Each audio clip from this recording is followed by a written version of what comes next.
همدیگران ارجمند سلام. این لحظه شما امکان دارید توسط برنامه کریمینالی اخباری وزارت کارهای داخلی عاید جنایت‌های آشکار شده و دیگر سمت‌های فعالیت مقامات کارهای داخلی جهت تامین ترتیبات جمعیتی آگاهی پیدا نمایید. با شما هستم احسان عبدالنازاده.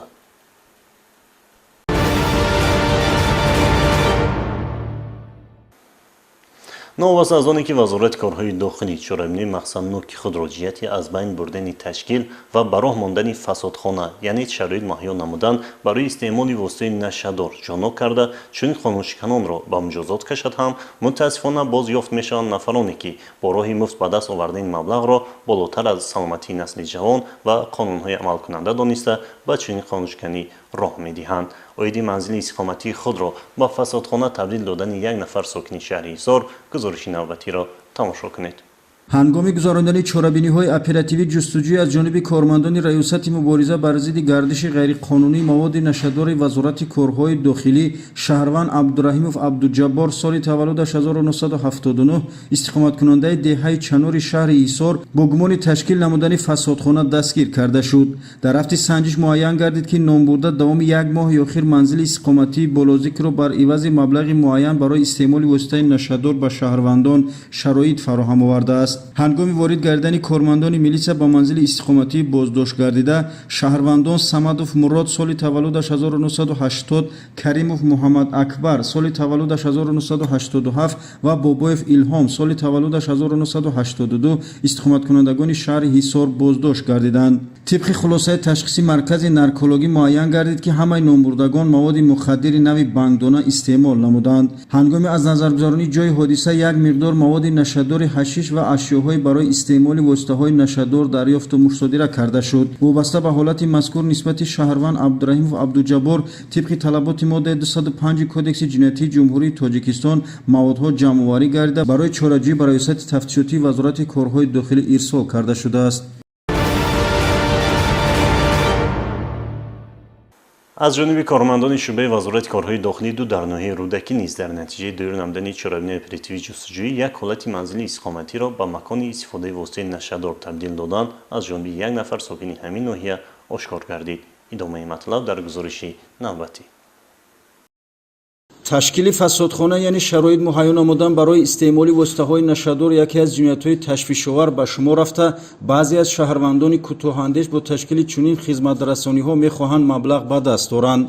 شعبه وزارت کارهای داخلی دو در ناحیه رودکی در دایره یک عملیات مخصوص شهروند سعیدوف علیشیر سال تولدش 1987 استقامت کننده دهه سمرقندی ناحیه رودکی را بازداشت نمودند که منزل زیستش را به فسادخانه یعنی جای استعمال نوع‌های گوناگون واسطه‌های نشدار تبدیل داده است. با همراهی رفیقانم انا داخلی ما همین کریستالا رو می‌کشیدیم. انا کارمندان ملیسه ما رو قپید. انا بس کردم دیگه نمیکنم. سعیدوف علیشیر با هماسلکان خود دولتشاه محی‌الدین سال تولدش 1974 و عبادزاده رسول سال تولدش 1989 استقامت کنندگان دهه بالازیکر در اینجا جمع آمده به استعمال واسطه نشدار نوع متامفتامین کریستال مشغول می‌گردیدند. بعد استعمال کریستال یک سوتکای خوب موندم رنگی که عقل بیگناه یگان چی نفهمیدم. یگان که فایده شامل مثال یگان خیلی منفیت هم نفهمیدیم. زبور من مواد مخدر کریستال استفاده بودم. یادآور می‌شویم که این نفران که الکی مبتلای نشمندی گردیدند برای دریافت کردن این مواد زهرآگین به کدام ارزش نباشد آماده هستند و در نتیجه دریافت نکردن این مبلغ آنها تمام دارایی خانه‌شان را فروخته در این راه مبلغ صرف می‌کنند. هنگام از نظرگذاری منزل استقامتی بازداشت گردیده اشیاءهای برای استعمال مواد نشدار متامفتامین و یک مقدار واسطه نشدار متامفتامین دریافت و مصادره کرده شد. وابسته به حالت مذکور نسبت شهروند سعیدوف علیشیر موادهای لازمه ترتیب داده شده چاراندیشی کرده شده است. بارها تاکید می‌گردد که استعمال و پهن نمودن مواد نشه‌آور یکی از پرابلم‌های مهم جامعه جهانی به حساب می‌رود، زیرا مرگ برمحل، تقدیرهای برشکسته، طفلان روحاً و جسماً معیوب به دنیا آمده عاقبت‌های نشمندی است که خطر آن به جامعه و دولت به تاثیر نمی‌ماند و دست دادن برخی از شهروندان به استعمال و معاملات این مواد زهرآگین علالخصوص در بین جوانان نیز امروزها باعث نگرانی است. کارمندان شعبه وزارت کارهای داخلی در شهر باختر ضمن پیشبرد چاره‌های فوری و جستجویی 4 نفر از شهروندان را با گمان معاملات غیرقانونی موادهای نشأه‌دار و ماده‌های پسیخوتروپی دستگیر نمودند. اینها علیموف اهل‌دین نصرالله‌ویچ سال تولدش 1979 ساکن ناحیه کوشانیان، زینالله‌ف بهادر عبادالله‌ویچ سال تولدش 1985 ساکن ناحیه کوشانیان، عزیزوف بختاور عزت‌الله‌ویچ سال تولدش 1978 ساکن ناحیه کوشانیان موقتا استقامت کننده شهر باختر، اشروف اصلیدین قدرتویچ سال تولدش 1989 ساکن ناحیه وخش معین کرده شد که این 4 نفر نامبرشده ها با مقصد به دست آوردن مبلغ چند مدت به خرید و فروش موادهای نشأه‌دار نوع حشیش، ماده‌های پسیخوتروپی نوع متامفتامین و مواد پرگابالین به اصطلاح لیریکا مشغول بودند که این هدفهای ناپاکشان دیر دوام نکرد. هنگام کافتکاو از آنها در عموم واسطه‌های نشأه‌دار نوع حشیش 4 کیلوگرم و 150 گرم، مواد پرگابالین به اصطلاح لیریکا 3 کیلوگرم و 537 گرم، در شماره 11790 کپسولا و یک مقدار ماده‌های پسیخوتروپی نوع متامفتامین دریافت و مصادره کرده شدند. نامبرشده‌ها عین زمان در حبس پیشکی قرار داشته نسبتشان در شعبه تفتیشاتی ریاست وزارت کارهای داخلی در ولایت ختلان پرونده جنایتی با ماده 200 قسم 3 بندهای وگ کدکس جنایتی جمهوری تاجیکستان آغاز کرده شده است. ریاست وزارت کارهای داخلی در ولایت ختلان با پیشنهاد این مواد با مقصد حفظ سالمی امروز و آینده نسل‌ها از همه اهل جامعه جهت آشکار و پیشگیری کردارهای ضد قانونی و معاملات غیرقانونی موادهای نشأه‌دار دعوت به عمل می‌آورد که بی‌طرف نبوده به کارمندان مقامات میلیسیا مساعدت نمایند. راهبریت خدمات شناسنامه‌ای به قیدگیری وزارت کارهای داخلی بهره سری وقت تامین نمودن خوانندگان با شناسنامه چاره‌های ضروری اندیشیده تشکیل کارهای فرماندهی و چاره‌بینی با تنطنه شناسنامه‌سپاری را در این سمت عامل تامین کننده فعالیت نقشه‌ای می‌دانند. عاید تقدیم شناسنامه به خوانندگان به سن 16 ساله رسیده از شهرهای دوشنبه و ترسونزاده همکارانمان گزارش تهیه نمودند. داشتن شناسنامه ملی این افتخاری هر شهروند جمهوری بوده، بخصوص برای نورسان این نشان از کامل حقوقی و کمالات آنها می باشد. شناسنامه شهروندی جمهوری تاجیکستان سندی اساسی است که شخصیت او را تصدیق می کند و دارنده آن تحت حمایه جمهوری تاجیکستان قرار دارد.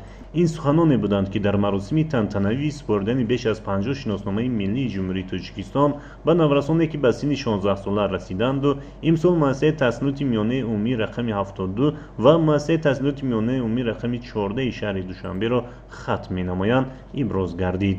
ضمن همایش از جانب راهبریت خدمات شناسنامه‌ای و قیدگیری و کارمندان بخش شناسنامه‌ای و قیدگیری شعبه وزارت کارهای داخلی رقم 1 ناحیه فردوسی به نورسان مذکور در برابر دادن شناسنامه‌های ملی اینچنین آنها را به خوانش خوب و اعلی، رفتار نمونوی، دور بودن از اعمال جنایتکارانه و نشان دادن صداقت و متانت و برای آبادی و زیبایی وطن عزیزمان خدمت شایسته نمودن هدایت کرده شد.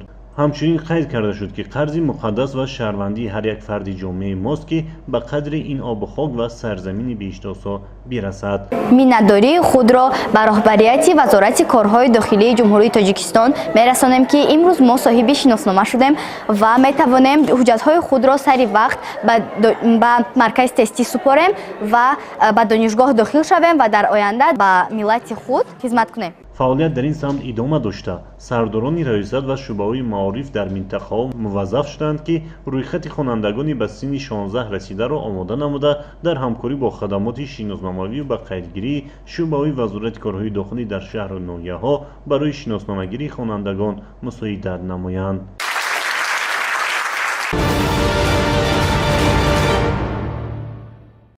муроҷиати шаҳрвандон баҳри гирифтани шиноснома дар бахши шиносномавӣ ба қайдгирии шуъбаи вазорати корҳои дохилӣ дар шаҳри Турсунзода сари вақт қабулу баррасӣ карда мешавад. Бо ҳамин мақсад дар бахши мазкур тамоми шароитҳо фароҳам оварда шудааст, ки шаҳрвандон мутобиқ ба талаботи қонунгузорӣ ҳуҷҷатгузорӣ дар ин самтро ба расмият дароранд. Аз ҷумла ба нафари бори аввал шиносномагиранда тавассути хизматрасониҳои электронии нозироти андоз рақами мушаххаси андозсупоранда таҳия гарда аз тарафи эксперт криминалист маълумотномаи дактилоскопӣ дода мешавад ва бе берун рафтан аз хадамоти шиносномавӣ ба қайдгирӣ бо пардохти ғайринақдӣ хизматрасониҳо пардохт карда мешаванд. иқдоми дигари ба раванди сари вақт шиносномагирӣ таъсиргузор ба мактабҳо ташриф овардан ба наврасон вобаста ба низоми шиносномадорӣ маълумот расонида корҳои фаҳмондадиҳӣ бурдан аз ҷониби масъулин мебошад. ҳамин аст ки наврасони ба синни 16-солагӣ расида дар вақташ барои гирифтани ҳуҷҷати асосии тасдиқкунандаи шахсият таваҷҷӯҳ менамоянд. ташкили чорабиниҳои бо тантана ва дастаҷамъонаи шиносномасупорӣ ба хонандагон ҷузъи дигари фаъолият мебошад. ҳафтаи гузашта ҳамин гуна чорабинии бо шукӯҳи шиносномасупорӣ ба хонандагони литсеи интернетӣ дар шаҳри Турсунзода бо иштироки роҳбарияти хадамоти шиносномавӣ ва қайдгирии вазорати корҳои дохилӣ баргузор гашт. дар ин ҳамоиши тарғиботӣ зиёда аз 30 нафар хонанда соҳиби шиноснома шуданд. бори аввал гирифтани шиноснома дар фазои идона барои хонандагон агар лаҳзаи хотирмон бошад, аз ҷониби дигар маълумоти додаи масъулин вобаста ба низом ва қоидаҳои шиносномадорӣ маърифати ҳуқуқи наврасонро баланд менамояд. ман Сайфиддинова Нозанин хонандаи синфи 11 литсеи интернети шаҳри Турсунзода ҳастам. имрӯз мо бисёр шод ҳастем, ки вазорати корҳои дохилӣ бо ҳамкории шуъбаи шиносномадии шаҳри Турсунзода дар ин даргоҳи илму маърифат ташриф оварданд. онҳо ба мо тантанавор шиносномаамонро тақдим карданд. ман аввалан мехоҳам миннатдории худро ба асосгузори сулҳу ваҳдати миллӣ, пешвои муаззави миллат, президенти ҷумҳурии Тоҷикистон изҳор намоям. бинандагони гиромӣ, негандешию рострафтории мо ва эҳтиром гузоштан ба қонун ин беҳтарин омили пешгирии ҷиноят ва оромиву осоиштагии рӯзгори мову шумост. бо вазорати корҳои дохилӣ ҳамкорӣ намоед. телефонҳо барои тамос 221 21 21 ва 19 19. хайр.